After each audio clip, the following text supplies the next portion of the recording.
Hello viewers, welcome back to our channel Devintelle.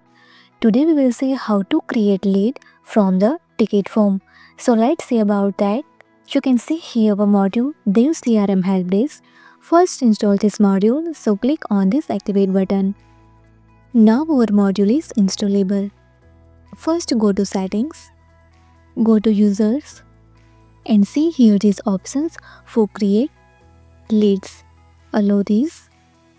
Let's save. Now go to Helpdesk app, go to tickets, go to anyone and see here this button for create leads. Now click on.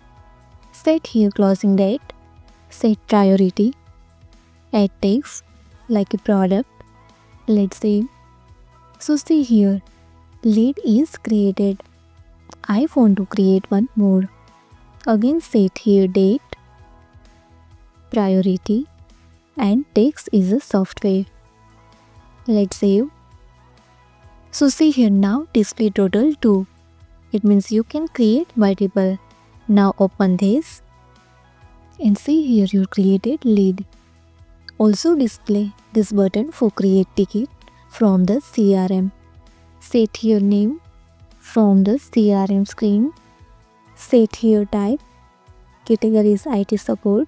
Subcategory. Closing date is 25. Text is a feature request.